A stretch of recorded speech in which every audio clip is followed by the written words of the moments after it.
cette nouvelle vidéo.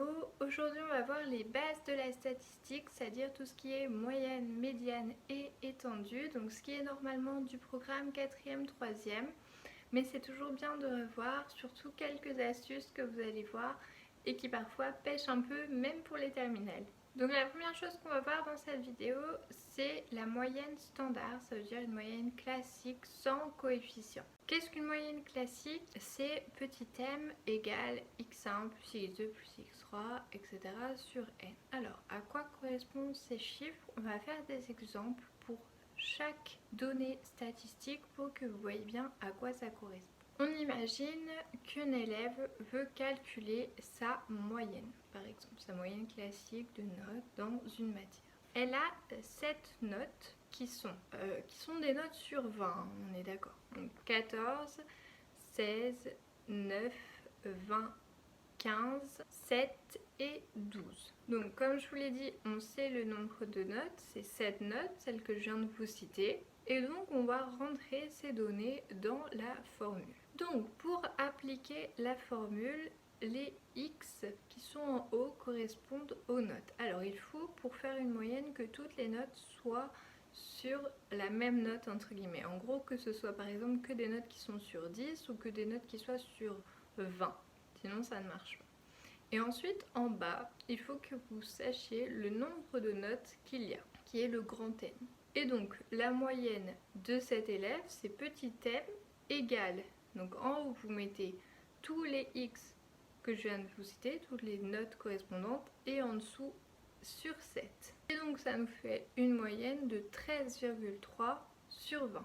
Ensuite, on a la moyenne pondérée. Alors, qu'est-ce que c'est que la moyenne pondérée? La moyenne pondérée, c'est en fait une moyenne où toutes les notes n'ont pas le même coefficient ou n'ont pas le même effectif. Alors, vous avez déjà vu que par exemple, au bac, toutes les matières n'ont pas le même coefficient. Donc, telle note n'aura pas le même coefficient, n'aura pas la même valeur, n'aura pas le même poids au niveau de la moyenne. Et ça, c'est super important. Donc, ça se calcule, vous vous en doutez bien, différemment. Donc la formule pour calculer la moyenne pondérée, c'est tout simplement petit m aussi égale n1 fois x1 plus n2 fois x2 plus n3 fois x3, etc.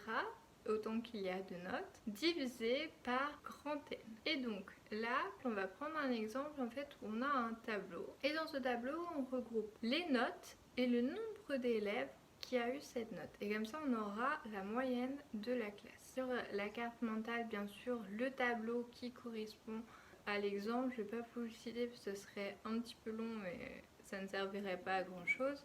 Mais en gros, je vous laisse le tableau. Ce qu'il faut savoir, c'est qu'il y a 34 élèves. Il y a des notes qui vont de 3 à 20, mais il n'y a pas toutes les notes, d'accord? Et donc pour chaque note, il y a tant d'élèves. Donc ici, pour notre exemple, on va appliquer la formule et donc on va multiplier le nombre d'élèves fois la note qu'ils ont eu. Donc on va faire ça en haut et en bas, on va diviser par le nombre d'élèves total pour obtenir la moyenne. Donc je vais l'écrire sur la carte mentale tout pour éviter de citer des nombres, comme ça ce sera plus clair pour vous. Et au final, on va obtenir la moyenne du contrôle de maths de la classe. Alors maintenant, on passe à la médiane. La médiane, qu'est-ce que c'est?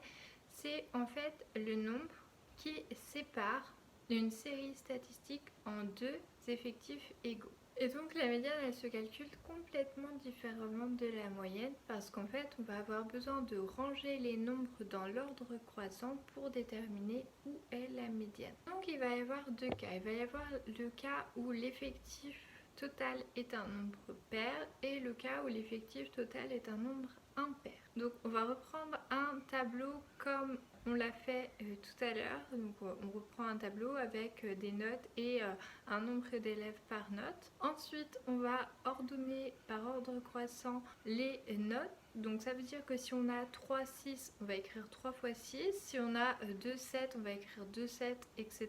etc.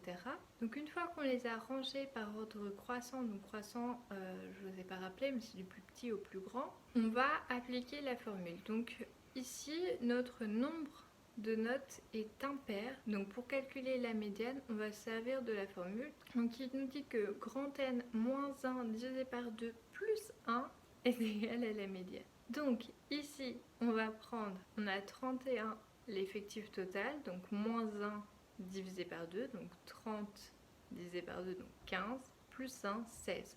Donc la 16e valeur est égale à la médiane. Donc la médiane n'est pas égale à 16, attention, elle est égale à la 16e valeur. Donc on va se rapporter à la liste qu'on a fait, où on a ordonné les nombres, et on va chercher la 16e valeur. Et cette 16e valeur est la médiane. Maintenant, on passe à si l'effectif total est pair. Donc pareil, on va reprendre un exemple avec un tableau. On va refaire la même technique, c'est-à-dire ordonner les valeurs par ordre croissant. Et ici, on a 34 notes. Alors, comment on fait? On va prendre 34 divisé par 2, donc 17.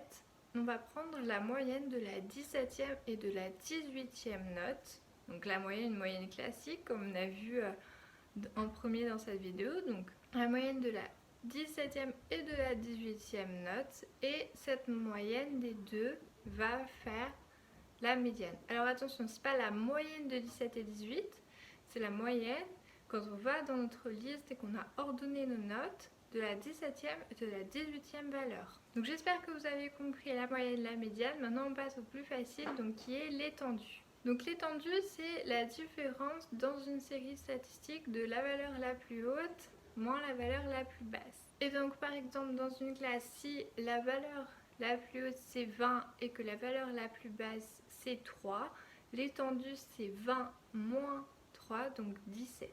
On peut faire pour beaucoup de choses, par exemple si l'âge dans une série statistique c'est entre 2 ans et 50 ans, l'étendue ce sera 50 moins 2, donc 48.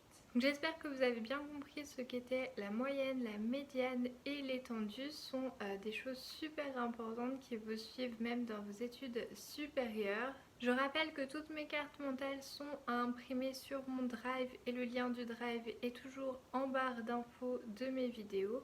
Je vous retrouve très bientôt pour une prochaine vidéo. Ciao ciao!